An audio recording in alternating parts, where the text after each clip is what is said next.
నమస్కారం. నా పేరు జ్ఞానేశ్వర్, పర్యావరణ కార్యకర్త, కౌన్సిల్ ఫర్ గ్రీన్ రెవల్యూషన్. ప్రస్తుతం యువత ఆలోచన ఎట్లుందంటే డబ్బు ఉంటే జాబ్ ఉంటే సరిపోదు. ఎందుకంటే మనం సుస్థిరమైన పర్యావరణం బాగుంటేనే భవిష్యత్ తరం బాగుంటుంది. కాబట్టి అందరూ కూడా పర్యావరణాన్ని పరిరక్షించాల్సిన బాధ్యత ప్రతి ఒక్కరిపై ఉంది. గాలి, నీరు, ఆహారం అన్నీ కూడా కలుషితమైపోయినాయి.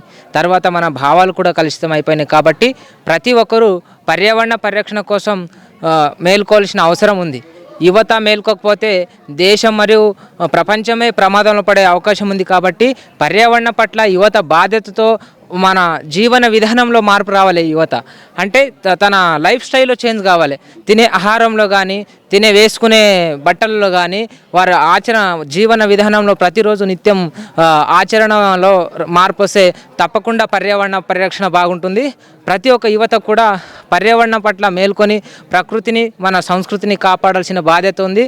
అదేవిధంగా చూడండి, ఇప్పుడు ప్రపంచవ్యాప్తంగానే పర్యావరణ వ్యవస్థ తీవ్ర సంక్షోభంలో ఉన్నాయి.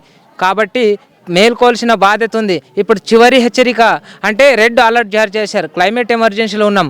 కాబట్టి ఇది అందరూ కూడా మేల్కొని ఈ యావత్ భూమండలాన్ని రక్షించాల్సిన బాధ్యత ఉందని తెలియజేస్తున్నాను.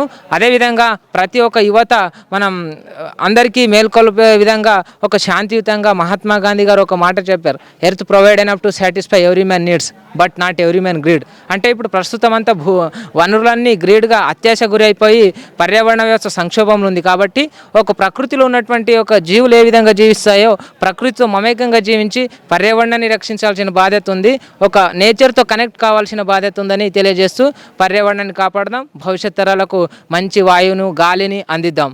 Save nature, save future.